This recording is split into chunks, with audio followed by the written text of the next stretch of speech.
વિનંતી કરીએ કે આપણને થોડા આશીર્વાદ આપે. બિપિન દાદા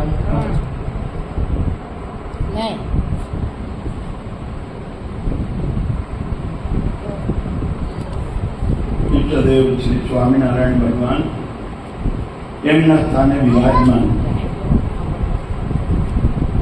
આચાર્ય મહારાજે 1008 અજેન્દ્ર પ્રસાદજી મહારાજ, ભાવિ આચાર્ય 108 શ્રી યોગેન્દ્ર પ્રસાદજી મહારાજ, અને આજે અત્યારે આપણને અજેન્દ્ર પ્રસાદજી મહારાજ અને યોગેન્દ્ર પ્રસાદજી મહારાજનું પ્રતિનિધિત્વ લઈ અને પુષ્પેન્દ્ર પ્રસાદજી મહારાજ પધારેલા છે, તો એને તાળીઓથી આપણે સાથે સાથે સોમનાથ ગુરુકુળના ભક્તિ સ્વામી પણ પધાર્યા છે, તો એને પણ આપણે તાળીઓથી વધારીશું. અને વાલા ભક્તજનો, આજે અતિ આનંદ કે સ્ત્રી ભક્તોના ગુરુ એવા માતુશ્રી પણ પધારેલા છે, તો એમને પણ તાળીઓથી વધારશું. અને વાલા ભક્તજનો, બચુબા પણ પધાર્યા છે, તો એમને પણ તાળીઓથી વધારશું. વાલા ભક્તજનો, નિયમ નિશ્ચય ને પક્ષ રાખવો. અને વાલા ભક્તજનો, એક મારે દ્રષ્ટાંત આપવું છે કે કૃષ્ણ પરમાત્મા જયારે હસ્તિનાપુર પધાર્યા, એવામાં દ્રૌપદીજીઓના દર્શન કરવા માટે જાય છે. અને દર્શન કરવા જાય છે તો એને એમ થયું, એક બગીચામાંથી પસાર થતા હોય, પાકળ કેરી જોઈ અને એમણે કેરી તોડી અને કૃષ્ણ પરમાત્માને આપી. કૃષ્ણ પરમાત્માને આપી એટલે તરત કૃષ્ણ પરમાત્માએ તરત કીધું કે આ કેરી ક્યાંથી લીધી? તો એક બગીચામાંથી પસાર થતા હતા અને એમાં પાકળ કેરી જોઈ અને એમને મહારાજને અર્પણ કર્યું. એટલે ત્યારે તરત કૃષ્ણ પરમાત્મા કીધું, બગીચો તમારો હતો? તો કે ના, અમારો તો બીજાનો બગીચામાં હતો. તો કે એ કેરીને હતી આ ચોટાડી ગયો, જાવ પાછા. દ્રૌપદીજી મૂંઝાણી, એટલે શું કર્યું? દ્રૌપદીજી ત્યાં ઘરે જઈ અને પાંડવોને વાત કરે છે. એટલે પાંડવોમાં તરત ધર્મરાજા કહે છે, મારું 1 વર્ષનું પુણ્ય અર્પણ કરું અને કેરી હતી ત્યાં ચોટી જાય. એમ 5 પાંડવોએ સંકલ્પ કર્યો, 5 ફૂટ કેરી અધેર થઈ. પછી દ્રૌપદીજીએ સંકલ્પ કર્યો કે જો હું ખરેખર સતી નારી હોઉં તો આ કેરી હતી ત્યાં ચોટી જાય. વાલા ભક્તજનો, એ કેરી છે ને જે 5 ફૂટ અધેર થઈ નીચે પડી ગઈ. આખી સભામાં હાહાકાર થઈ. એટલે તરત દ્રૌપદીજી મૂંઝાણા કે મેં તો ખરેખર 5 પતિને પરમેશ્વર માની અને મેં એમની સેવા કરી છે અને પતિવ્રતાના ધર્મ મેં પાળ્યા છે, છતાંય કૃષ્ણ પરમાત્માને કે આવું કેમ બન્યું? ત્યારે તરત કૃષ્ણ પરમાત્માએ કીધું કે દ્રૌપદીજી, જ્યારે તમારા ચીરહરણ થતા હતા ત્યારે તમે જે સંકલ્પ કર્યો કે આના કરતા તો પાંડવોને ન પરણી લો તો હારું, એને હિસાબે આ તમારી જે કેરી જે 5 ફૂટ અધેર થઈ હતી એ નીચે અને ત્યારે તરત એ તમે જે એટલો સંકલ્પ કર્યો એને હિસાબે આ કેરી નીચે પડી. તો હવે સંકલ્પ કરીને કહ્યો કે જો હું ખરેખર સતી નારી હોઉં તો આ કેરી હતી છોટી જાજો. અને દ્રૌપદીજી જ્યાં એમ શબ્દ બોલ્યા એટલે તરત એ કેરી છે એ હતી ચોટી ગઈ. કહેવાનો મારો તાત્પર્ય એ છે, આચાર્ય મહારાજ તો અજેન્દ્ર પ્રસાદજી મહારાજ જ છે, મને ભાવિ આચાર્ય તો નૃગેન્દ્ર પ્રસાદજી મહારાજ છે. આમાં કોઈ દિવસ સંશય કરવો નહીં. જેમ દ્રૌપદીને ખાલી એટલો જ સંશય કે ન પરણી હોત ને તો સારું હતું, એટલો સંકલ્પ કર્યો એને હિસાબે કેરી જે પાછી પડી ગઈ એમ મનમાં ક્યારેય સંકલ્પ એવો ન કરવો કે અજેન્દ્ર પ્રસાદજી મહારાજ આચાર્ય છે રહેશે અને ભાવિ આચાર્ય નૃપેન્દ્ર પ્રસાદજી મહારાજ જ છે. બસ એટલું કહી મારી વાણીને વિરામ આપો. બોલો સહજાનંદ સ્વામી. ખૂબ ખૂબ આભાર નિખિલ દાદા. હવે હું શાંતિભાઈ પોપટને વિનંતી કરીશ કે આપણી સભામાં સંતો ભક્તિપ્રકાશ સ્વામી ઉપસ્થિત છે, સાથે પાર્ષદ છે, તો એમનું પુષ્પાર્થી સન્માન કરશે. તો શાંતિભાઈ પોપટ આવશે. પૂજ્ય ભક્તિ સ્વામી અને અમારા પાર્ષદ શ્રી એમનું પુષ્પાર્થી સન્માન કરશે.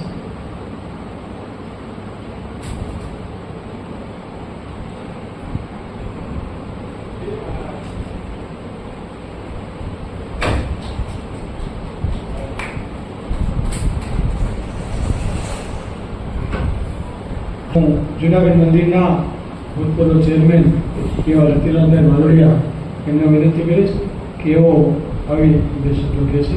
ભાઈ શ્રી રતિલાલભાઈ માલવડિયા.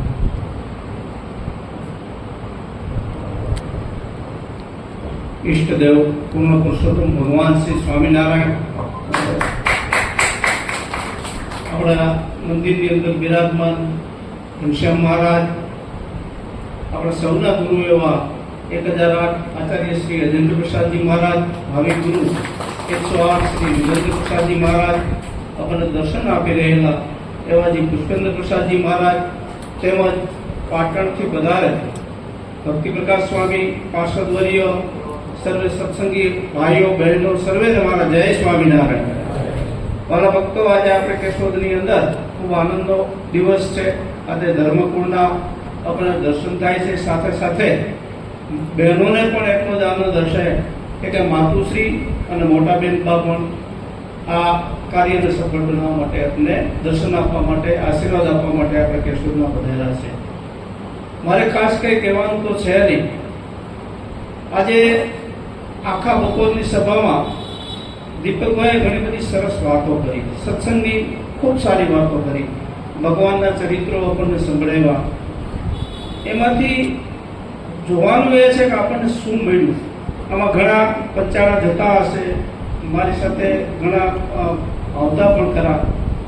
પૂજ્ય ઉત્તમચરણ સ્વામી એક વાત કાયમ કહેતા કે આપણે ચક્રવર્તી રાજાના દીકરા છીએ. કોના?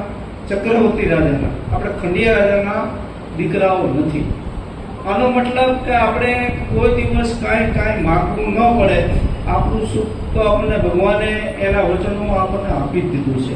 હવે આપણે કરવાનું, જે આપણે મોક્ષ માટે જે આ મચીએ છીએ એના માટે આ કાર્ય કરવાનું છે. પણ આપણો ભગવાન એવડો મોટો છે ને, હું તમને 2 દાખલા આપીશ કે ભગવાન જ એવડા મોટા છે ને કે આપણે ખાલી થોડુંક જ કરવું પડશે. દાદા જીવા ખાચર છે. જીવા ખાચર સ્વામિનારાયણ ભગવાનને ભગવાન માનતા હતા જ, પણ એની ભગવાનને મારી નાખવા માટેના 12 વખત પ્રયત્ન કર્યા. કેટલી વખત? 12 વખત જીવા ખાચરે ભગવાનને મારી નાખવા માટેના પ્રયત્ન કર્યા. પોતે જાણતા હતા કે આ ભગવાન છે. પછી એક વખત તો એ પોતે જીવા ખાચર પોતે કહે છે કે તમે ભગવાન પણ નહીં વાપરતા. એને ઘોડીનો પ્રસંગનો વાત આવે છે કે ઘોડાની હરીફાઈ માટેની વાત છે કે તમે ભગવાન પણ નહીં વાપરતા તો હું તમારી સાથે હરીફાઈ કરીશ. ત્યારે પણ એને મારી નાખવાનો સંકલ્પ કરેલો.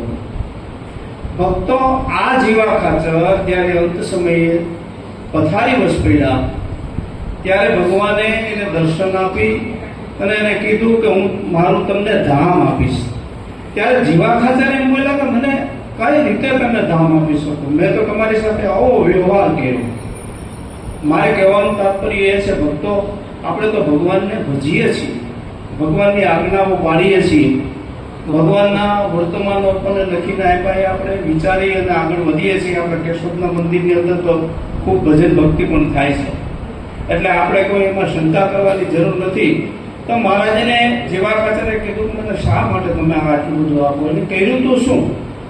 મહારાજ કે જ્યારે અમને ઠંડી લાગતી હતી ને ત્યારે તમારો નવો ઢોલિયો જે પેલા કલરવાળા પાયાવાળો હતો ને એ તમે કાપી અને મને તાપવા માટે આપ્યો. અને એક વખત કંઈક છરી કે એવું કંઈક લાગેલું હતું એને પાટો વાળવા માટે કટકો આપ્યો હતો. શું આપ્યું હતું? આમાં એને 12 વખત મારી નાખવાના પ્રયત્નો કર્યા, છતાં એ કઈ જોતા નથી. સ્વામીની વાતમાં, ગુણાતીતાનંદ સ્વામીની વાતની અંદર એક વાત બહુ ઝીણી વાત છે, આપણે બધા અનુભવ કરતા જ હોઈએ છીએ કે પોતાની મા બેન દીકરીને ઉઘાડી જોઈ જાય તો જાણે કાંઈ જોયું જ નથી એમ આપણે જતા રહેતા હોઈએ. આ પ્રસંગો ઘણી વખત બનતા હોય છે. પણ મહારાજ પણ આપણા ગુનાઓ જાણે તો છે જ, આપણે પણ જાણતા હોઈએ છીએ કે આ ઉઘાડું શરીર છે, જાણતા હોય છે, પણ આપણે નથી જોયું એમ માનીને નીકળી જતા હોય. એમ મહારાજ પણ આપણા બધા ગુનાઓ જાણતા હોય છે. કાંઈ જીવા ખાચરને જાણતા નહીં હોય, 12 વખત મારવાનો પ્રયત્ન કર્યો એમાં જાણતા જ હતા, પણ એને શું યાદ રાખ્યું? આપણો ગુણ. એમ આપણો આ સંપ્રદાય છે, ગુણગ્રાહી છે. એકાબીજાના જો આપણે ગુણ જોશું ને તો આપણી દિવ્યતા અને આપણી શોભા બંને વધશે. કારણ કે આ વિવેકનો સત્સંગ છે. આપણો સત્સંગ છે ને, સ્વામિનારાયણ ભગવાને વિવેક જ શીખવાડ્યો છે. અને એક એક વિવેકના આપણા શિક્ષાપત્રીના અમુક શ્લોકો લઈને ભગવાન બની ગયા છે. શિક્ષાપત્રીના શ્લોકો પઢાવવાને હિસાબે ઘણા એવા સમર્થ લોકો થઈ ગયા છે કે જે ભગવાન કહેવાય છે. એટલે આપણે ભગવાનની આજ્ઞાઓનું પાલન કરી અને ભગવાનના જેમ પૂજ્યપાદ લાલજી મહારાજે પણ આખામાં વાત કરી હતી કે આપણે છેક સુધી સાથે રહેવું છે. અહીંયાનો સંબંધ નથી. આપણે કાયમી આ રીતે ભેગા રહી અને ભગવાનનું ભજન કરશું. મને એક વાત યાદ આવી, કહી દઉં પછી મારું પ્રવચન પૂરું કરું છું. રઘુવીરજી મહારાજની વાતો આમાં કોઈ વાંચી છે? વાંચો, બહુ ટૂંકી વાર્તાઓ છે, લગભગ 80-90 વાતો છે એની. ગોપાળાનંદ સ્વામીની વાત સરદારે બહાર પાડી હતી પહેલા આગળ, એની સાથે એ વાતો છે, એટલે વાંચજો. એમાં એક વાત એવી આમ સૂક્ષ્મ લખી, રઘુવીરજી મહારાજ કે અમને મહારાજે મોટેરા કર્યા છે. શું કર્યું? મોટેરા એટલે આચાર્ય પદની સ્થાપના કરી હતી. માટે મહારાજની આજ્ઞા અને પ્રથા એમાં લેશ માત્ર ફેર પડવા દેવો નથી. મહારાજની આજ્ઞા અને પ્રથા બે શબ્દો એની વાપરા. મહારાજે જે આજ્ઞા આપી એમાં કઈ ઓછું અધિક કરવાની જરૂર જ નથી. આપણે વચનામૃતની અંદર પણ મહારાજે એક જગ્યાએ નોંધ આપી કે અમારા વચનથી વધારે ન વર્તવું, ઓછું ન વર્તવું. આપણે ઘણા ભાઈ દીપકભાઈની ભાષામાં કહીએ તો સ્કીમવાળા વિશેષ વર્તાવી અને એક અલગ લોકોને પાછી આવે છે. આપણે એમાં ફસાઈ જતા હોય, આપણને ખ્યાલ ના હોય, એ એની સ્કીમ આવતી હોય. એટલે આપણે એવી કે સ્કીમમાં ના આવીએ. મને ગર્વ છે કે કેશોદની અંદર વર્ષોથી ભગવાનની કૃપાથી આ મંદિરની અંદર જે ભજન ભક્તિ થાય છે, હું પહેલા હતો, વચ્ચે મારો ગાળો નહોતો, હજી પાછો આવ્યો છું. અત્યારે હજી ભજન ભક્તિ એટલી ને એટલી થાય છે. એટલે મહારાજને રાજી કરવાના પ્રયત્નો હરિભક્તો ખૂબ કરે છે અને કરતા રહીએ અને ભગવાન આપણી ઉપર રાજી રહીએ. બસ એટલી વાત કરીને મારી વાણીને વિરામ આપો. જય સ્વામિનારાયણ.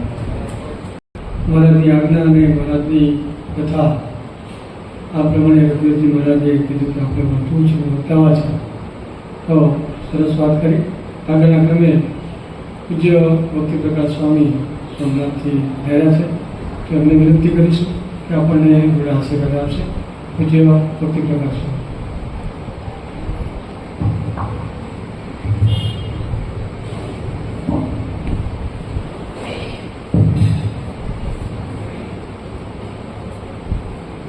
વર્ણ્ય રમણીય દર્શન ચલતિરાલનમ પૂજિતમ સુરનરોત્તમેન્દ્ર ધર્મનંદન મહામી ચિંતયે. ઇષ્ટદેવ ભગવાન શ્રી સ્વામિનારાયણ,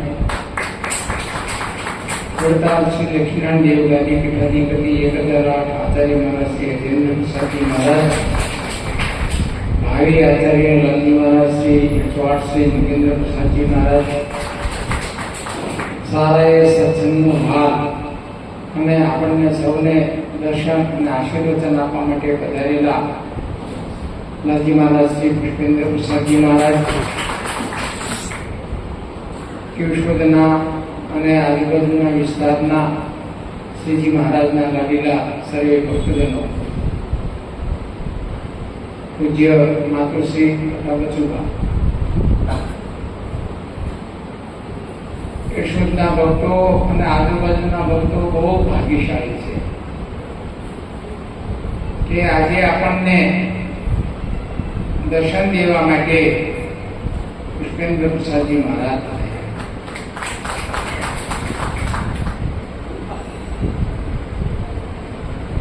આ ભક્તો ટી-શર્ટ વાળા છે ને લક્ષ્મીનારાયણ યોગ મંડળના, એમાં પાછળ લખ્યું નિયમ નિશ્ચય ને પક્ષ. એ જ વાત કરી નિયમ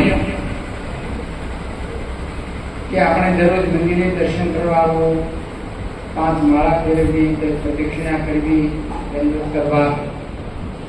નિયમથી થાય ને તો થાય. પછી ક્યારેક આવીએ ક્યારેક ન આવીએ, એમાં એકાદ દિવસે ચૂકાઈ જાય ને તો એમ થાય ગયા ચાલશે. લક્ષ્મીનારાયણ યોગ મંડળનો આ સિમ્બોલ છે, નિયમ નિશ્ચય ને પક્ષ. તો નિયમ હોવો જ જોઈએ. ભલે એક જ માળા ફેરવી, એક જ દંડવત કરીએ, એક જ પ્રદક્ષિણા કરીએ, પણ નિયમથી કરવી જોઈએ. એટલે એ આજે આપણે જ્યારે આપણે આંગણે પુષ્પેન્દ્ર પ્રસાદજી મહારાજ પધાર્યા છે ત્યારે કોઈ દિવસ ચૂકાઈ જતું હોય તો ખાસ આપણે નિયમ લઈ લઈએ કે હું દર્શન કરવા જઈશ. ન આવી શકતો હોય તો એવો નિયમ લેજો કે હું 11 આવીશ કે પૂનમે આવીશ, પણ નિયમ હોવો જોઈએ, નિયમથી આવવું જોઈએ. અનુકૂળતા હોય ત્યારે આવીએ, અનુકૂળતા ન હોય તો ન આવી, એવું નહીં. ગમે તેવી પરિસ્થિતિ હોય પણ દર્શન કરવા. બીજું નિશ્ચય, આપણને જે મળ્યા છે, આપણને જે ઓળખાણા છે એ સર્વોપરી ભગવાન સ્વામિનારાયણ, એ સર્વોપરી ભગવાન છે. આજે ઘણા બધા વાવાઝોડાઓ આવે. મહારાજ હતા, રામચંદ્રજી ભગવાન હતા ત્યારે કાદવ ઉછાળવા વાળા હતા, શ્રી કૃષ્ણ ભગવાન હતા ત્યારે હતા, સ્વામિનારાયણ ભગવાન હતા ત્યારે હતા. એ હોય જ, પણ આપણને જે મળ્યા છે એ સર્વોપરી ભગવાન સ્વામિનારાયણ અક્ષરધામના અધિપતિ છે. અને આપણને જે ધર્મકુળ ઓળખાણું છે એ જ સાચું છે. હું કહું એટલે નહીં, પણ શતાનંદ સ્વામીએ સત્સંગી જીવનમાં 40માં ચોથા પ્રકરણના 40માં અધ્યાયમાં કીધું છે, વાંચી લેજો. અને વડતાલનું 18મું વચનામૃત વાંચ્યો. એટલે આપણને જે ધર્મકુળ ઓળખાણું છે ને એ 100% છે. એ ક્યારેય ઘટે નહીં. અને ત્રીજો પક્ષ, આનો ગમે તે પરિસ્થિતિમાં આપણે પક્ષ લેવો, ભગવાન સ્વામિનારાયણનો અને ધર્મ. કોઈ આપણે પૂરું બોલતા હોય તો સાંભળવું નહીં, એનો જવાબ દેવો, અને સંભળાય એમ ન હોય તો ત્યાંથી ચાલી નસવું, એ ભગવાનની પણ આજ્ઞા છે. મારી કહેવાની વાત એ છે, આપણું આ જે સિમ્બોલ છે એનું યથાર્થ પેલા આપણે પાલન કરવું જોઈએ. અને આપણને જે ઓળખાણ છે એ કોણ છે? ભાઈ કીધું કે આપણે જેના તેના નથી. એક ભિખારી છે, ભિખારી એ આવ્યો, એને સમ્રાટને મળવું. દ્વારપાલને આજ્ઞા કરે, કપડા ફાટલ તૂટલ જેવી તે પરિસ્થિતિ, તમારે સમ્રાટને મળવું છે. તો ભાઈ તમારું કામ છે, કઈ જોતું હોય તો કેવું અમે ચાલી દઈએ. તો હું ભિખારી છું, દીન છું, ગરીબ છું, આવું બધું કહે છે. એમ કે તમારે કઈ જોતું હોય તો કે હું આપું કે. તો કે ના, મારે સમ્રાટને મળવું છે. જગ ચાલે છે, ઉપરથી સમ્રાટ રાજા જોવે છે. એટલે એમને કીધું ભાઈ આવડજો ને. એની પાસે ક્યારે કે ભાઈ તમે કોણ? તો કોણ? સબસે બડા ધનવાન કે નીચે કહેતો કે હું ભિખારી છું, દીન છું, હીન છું, ગરીબ છું. અને તું આવી ગયો એટલે કે તું સબસે બડા ધનવાન કે? તો કે મહારાજ હું તમારી ખુરશી પાસે આવ્યો છું, સમ્રાટની ખુરશી પાસે આવ્યો. અને એને પાસે આવ્યા પછી જો હું ગરીબ ને દીનહીન ને હોઉં તો તમારી ખુશીને લાગશે, મને નહીં. એમ આપણે કોના છીએ, કોના છીએ આનો આપણને હંમેશા ગૌરવ હોવું જોઈએ. ક્યારે હું ગરીબ છું કે દીનહીન છું, આપણે કેટલા લાખો રૂપિયાનો આપણે આપીએ કે આંખ ન હોય તો એને પૂછો, હાથ ન હોય, પગ ન હોય, કિડની ન હોય એને પૂછો તો ખબર પડે. એટલે આપણે દીનહીન નથી, ગરીબ નથી, આપણે બહુ મોટા માણસ છીએ. પ્રેમાનંદ સ્વામી નિષ્કુળાનંદ કાવ્યમાં લખે, નર ઈચ્છે છે નરેશ થાવા, રાજા ઈચ્છે છે ઇન્દ્ર પદવી, અમર ઈચ્છે છે ઇન્દ્ર પદવી, ઇન્દ્ર ઈચ્છે છે દેવલોક દાવા, દેવ ઈચ્છે છે આદ્ય કવિ થાવા. નર હું છે, કોઈ પણ માણસ એમ હોય, નર ઈચ્છે કે હું રાજા થાવ. માણસ હોય ને કે આ કોઈને એમ ગામમાં સરપંચ થાવ, મ્યુનિસિપાલિટીના સભ્ય બનવું, પ્રમુખ બનવું, ધારાસભ્ય બનવું, સ્વાભાવિક ઈચ્છા હોય. નર ઈચ્છે છે નરેશ થાવા, રાજા ઈચ્છે છે અમરલોક જાવા. રાજા શું છે કે હું દેવ બનું, દેવતાઓની ઈચ્છે કે હું બ્રહ્મા બનું. શું કામ? એકથી એક પદ ચડિયાયું છે, એકથી એકનું સુખ જાજુ છે, એકથી એકનો પ્રભાવ મહિમા જાજો છે, એટલે એ છે. પણ આપણે કહીએ ને કોઈ હોય તો ભાઈ આપણે ગૌરવ હોય ને, એના મા બાપને કોઈનો દીકરો આગળ વધતો હોય, કેટલો ગૌરવ હોય, અભિમાન હોય કે અમારો દીકરો ધારાસભ્ય છે, મંત્રી છે, સરપંચ છે. એમ બ્રહ્મા થવાય છે, બ્રહ્માથી પર છે પ્રધાન પુરુષ, એનાથી પર પ્રકૃતિ પુરુષ, એનાથી પર અક્ષરધામ ને એનાથી પર અક્ષરાથી એ આપણને મળ્યા છે. અક્ષરધામના અધિપતિ ભગવાન સ્વામિનારાયણ મળ્યા છે. એનું આપણને ગૌરવ હોવું જોઈએ, એનું આપણને અભિમાન હોવું જોઈએ. પણ આ ક્યારે સમજાય કે જેમ જેમ સત્સંગ થાય, જેમ જેમ સત્સંગ થાય, સત્સંગનો અર્થ જ એ છે કે ભગવાનનો મહિમા દિવસે દિવસે વૃદ્ધિને પામે.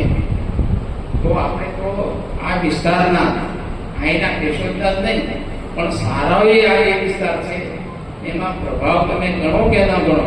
હું તો કહું અહીંયા પરબતભાઈ, જીનાભાઈ,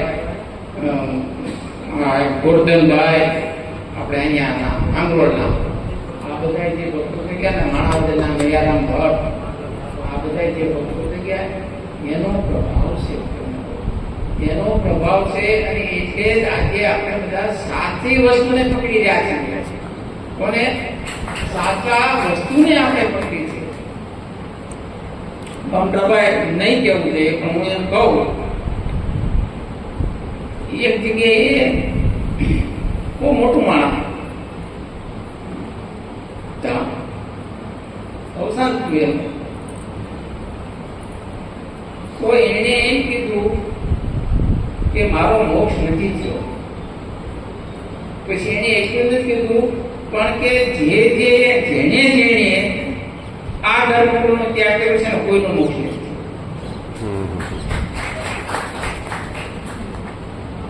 ખોટી વસ્તુ પકડાય રહે ને, તમે ખોટી ચમકતું ગમે એવું સોનું હોય તમે પકડી ગયો તો એની કિંમત વધે ખરી? એનું કઈ આવે ખરું? એનું કોઈ મૂલ્ય થાય? અને હોનું હોય તમારે કદાચ ધૂળમાં દટાઈ ગયું હોય ને તો એ નીકળે ને તો એ કોળ કોળું સોનું. એટલે આપણને જે મળ્યું છે, 16 બોલું સોનું મળ્યું છે, એને ક્યારેય મૂકવું નહીં અને ભગવાનનું ભજન કરવું. ભગવાનના ભજનથી જે કોઈ સામર્થ્યને પામ્યા છે ને, એ બધા ભગવાનના ભજને કરીને પામ્યા છે. એટલી વાત યાદ રાખવી કે ધ્યાયતો વિષ્ણુ પ્રેતાયમ યદતો મખૈ દ્વાપરે પરિચર્યાયા કલોત્તરી. સતયુગ હતો ને ત્યારે હજારો વર્ષો સુધી ધ્યાનમાં બેસતા. આજે આપણે કોઈ ધ્યાન કરી શકતા નથી. ધ્યાન કરવું જ જોઈએ. ધ્યાન કરીને ભગવાનની મૂર્તિ આપણને દેખાવી જોઈએ. જે સ્વરૂપ આપણને ઈષ્ટ હોય ને એ સ્વરૂપ. પછી આપણે ઘડીક આપણે ઘનશ્યામ મહારાજનું ધ્યાન કરી, ઘડીક રાધારણ દેવનું કરી, ઘડીક કૃષ્ણ મહારાજનું કરી, ઘડીક અવતારવા છે શ્રી કૃષ્ણ મહારાજને કરી લક્ષ્મીનારાયણ દેવને કરી એ કોઈ સ્વરૂપ પકડાય નહીં. જે સ્વરૂપ તમને યોગ્ય લાગે એ સ્વરૂપનું ધ્યાન કરો. ધ્યાન કરતા કરતા કરતા કરતા એટલો આનંદ આવે એટલો આનંદ આવે. મહારાજ કે મૂર્તિને તેથી તમે પ્રયત્ન કર્યો ને ન દેખો તેથી પ્રયત્ન કહેવાય કે ધ્યાય તો વિષ્ણુ સતયુગ હતો ને ત્યારે હજારો વર્ષો સુધી ધ્યાન કરતા હતા. અને આપણે શાસ્ત્રો વાંચી રાફડા થઈ જતા. રાફડા થઈ જાય ને તો ભગવાન મળતા કે ન મળતા. ત્રેતાયુગ એટલે તો વખાય. ત્રેતાયુગમાં હજારો યજ્ઞો કરતા હતા ત્યારે ભગવાનની પ્રાપ્તિ થતી. દ્વાપરે કરી તર્યાયામ દ્વાપર યુગમાં સેવા કરતા હતા. સેવાથી મુક્તિ થતી હતી. કલૌ તદ હરિકીર્તના.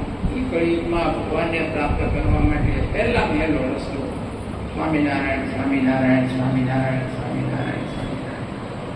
એ પાછું કેવું મંત્રો હોય ને મંત્ર બુદ્ધિઓને ખબર હોય અને તમને ખબર મંત્ર હોય. તમારે કોઈ પણ મહાપૂજા કરાવો કે કોઈ પણ કથા કરાવો કે ગમે કરાવો ને સત્યનારાયણની કથા કરાવો તો એ નાય ધોઈને પવિત્ર થઈને પવિત્ર વસ્ત્રો પહેરી બેહવું પડે.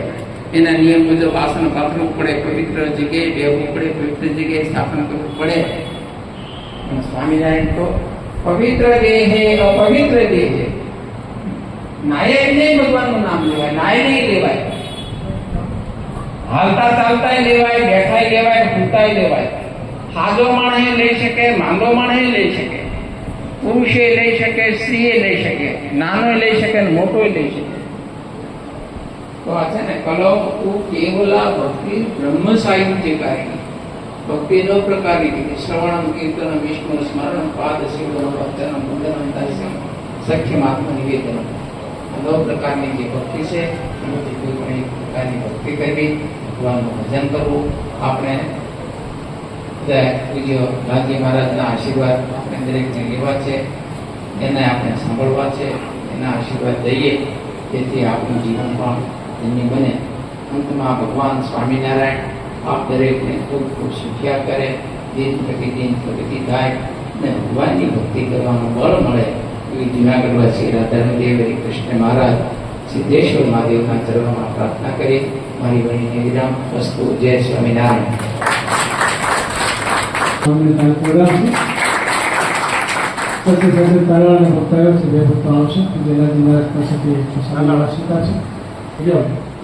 શિક્ષાપત્રીના 200 વર્ષ પૂર્ણ થતા હોય, મદન મોહનજી મહારાજ જે પ્રતિષ્ઠા કરી એને 200 વર્ષ પૂર્ણ થાય છે અને આચાર્ય મહારાજનું જે સ્થાપન થયું તેને 200 વર્ષ પૂર્ણ થાય છે. તો એ ત્રિવેણી સંગમ આ ઉત્સવ માટે પૂજ્ય ભજન પ્રસાદી મહારાજની આજ્ઞા છે તે ખૂબ ભજન કરાય. પૂજ્ય ભક્તિ સ્વામીએ પણ આપણને એમ કીધું કે ખૂબ ભજન કરજો, ભજનથી ભગવાન રાજી થશે. તો આપણે સૌ એવા ભજનના કાર્યક્રમો નક્કી કરીએ, અખંડ ધૂન કરીએ અને ભજનથી છે ને ઘણું પરિણામ આવી શકે છે. બીજી આપણે આપણી બુદ્ધિનું દાપણ કરવા જઈએ પણ એના કરતાં જેટલું ભજન વધશે એટલું ભજન આપણને વધુ અનુકૂળ આવશે. જુનાગઢથી ચંદ્રકાંતભાઈ કક્કડ પણ ઉપસ્થિત છે, તેમને પણ વિનંતી પૂજ્ય લાલજી મહારાજ પાસે આવે અને પ્રસાદનો સ્વીકારશે. મુંબઈથી પ્રસાદભાઈ વગેજા આવ્યા છે તે પણ આવશે. પૂજ્ય લાલજી મહારાજ પાસેથી પ્રસાદમાં હાલ સ્વીકારશે. અને જો સંતોએ પણ કીધું એમ આમ તો જે ભક્તો થઈ ગયા, ભક્તિ પ્રકાશ સ્વામી એમ કીધું કે અગતભાઈ, પ્રમોદભાઈ અને દયારામ ભટ્ટ, ગોરધનભાઈ, માંગરોળ આદિ ભક્તો, એ ભક્તોએ પણ ખૂબ સત્સંગ ને ભજન કર્યું છે.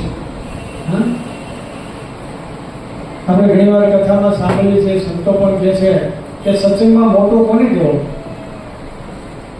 તો સત્સંગમાં મોટેલો એને કહેશો કે સમજણે કરીને મોટો હોય એને મોટો કીધો છે.